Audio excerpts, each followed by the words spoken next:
जिल्हाधिकारी यांना आज कोपरगाव शहर मनसेच्या वतीनं शहरातील समस्यांबाबत देण्यात आले निवेदन। काल दिनांक 12/12/2020 शनिवार रोजी अहमदनगर जिल्ह्याचे जिल्हाधिकारी तालुक्यात येणाऱ्या समस्या जाणून घेण्यासाठी कोपरगाव तहसील कार्यालयात आले होते। यावेळी विविध पक्षांचे पदाधिकारी, विविध संघटनेचे पदाधिकारी उपस्थित होते। यावेळी महाराष्ट्र नवनिर्माण सेनेच्या वतीनं जिल्हाधिकारी साहेबांना शहरांच्या विविध समस्यांबाबत निवेदन देण्यात आले।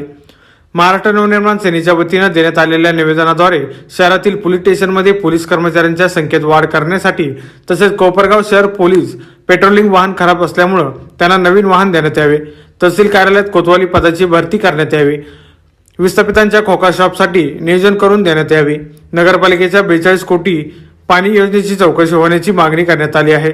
यावेळी मनसे शहराध्यक्ष सतीश काकडे म्हणाले की आम्ही निवेदनाद्वारे केलेल्या मागण्या शहराच्या हितासाठी आहे। सदर मागण्यांवर जिल्हाधिकारी यांनी सकारात्मक चर्चा करून या तात्काळ मार्गी लावू असे सांगितले। यावेळी मनसे शहराध्यक्ष सतीश अण्णा काकडे, माजी तालुकाध्यक्ष आलिम शहा, उपतालुका अध्यक्ष रघुनाथ मोहिते, उपशहर अध्यक्ष विजय सोपेकर, अनिल गाडे, हिंदू सम्राट संघटना संस्थापक गीताई प्रतिष्ठानचे सचिव निलेश बापू काकडे, वाहतूक तालुकाध्यक्ष जावेद शेख, मनसे नेते नवनाथ मोहिते, विद्यार्थी उपशहराध्यक्ष संजय जाधव, हिंदू सम्राट संघटना उपाध्यक्ष अनिकेत खैरे, अजिंक्य क्लबचे अध्यक्ष विक्रम काकडे आदी मनसे सैनिक उपस्थित होते। आल्यानंतर आम्ही तिथे गेलो महाराष्ट्र नवनिर्माण सेनेच्या वतीने।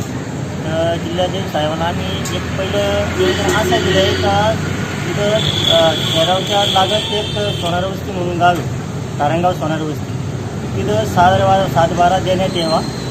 परत एक मोनी राजनगर आहे, गांधीनगर आहे, निंबारा आहे, यांना 4, 5, 7, 8 आहे व त्यातला खडकी आहे, त्यांना 7/12 मिळावा याला आम्ही त्यांना जिल्हाधिकारी साहेबांना एक विनंती केलेली आहे तेव्हा जिल्हाधिकारी साहेबांना विनंती केली व आम्हाला 7/12 भेटला पाहिजे।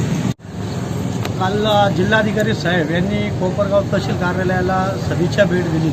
या भेटीमध्ये कोपरगावच्या विकास आराखड्याबद्दल त्यांनी चर्चा केली। या चर्चेमध्ये महाराज सतीश अण्णा काकडे यांच्या नेतृत्वाखाली जिल्हाधिकारी साहेबांना आम्ही निवेदन देऊन कोपरगाव शहर व तालुक्याची लोकसंख्या ही वाढत्या प्रमाणात असून त्याचा विचार करून पोलीस प्रशासनाची संख्या वाढवावी, जेणेकरून गुन्हेगार क्षेत्रामध्ये त्याच्यावर आळा बसण्यात येईल। आणि त्यानंतर कोपरगाव शहर याचे पेट्रोलिंगचे जे वाहन आहे हे खराब झाल्यामुळे त्यांना नवीन वाहन देण्याची आम्ही त्यांना विनंती केलेली आहे।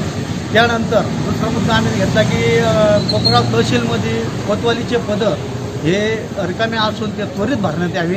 त्याच्यानंतर आम्ही त्यांना तिसरी मागणी केली की हिवाळा असून देखील कोपरगावकरांना 6 दिवसाआड पाणी भेटते, तर जो 42 कोटी रुपयाची जी पाईपलाईनची योजना केली होती त्याच्यामध्ये मोठ्या प्रमाणात गोंधळ झालेला आहे, तर तो घोटाळा आपण त्यांना घोटाळा लवकरात लवकर त्यांना उघडकीस आणावा आणि त्याची चौकशी करावी अशी आम्ही त्यांना विनंती केलेली आहे। त्यानंतर जे विस्थापित टपरीधारक आहे यांना खोका शॉप बांधून द्यावे आणि नवीन बस स्थानक जे आहे त्याची सुरक्षा भिंत आहे त्या सुरक्षा भिंतीलगत गाळे बनवून तिथे गाळे त्यांना भाडेतत्वावर दिल्यामुळे महामार्गाला पण फायदा होईल आणि विस्थापितांना पण आपला परिवार चालवण्यासाठी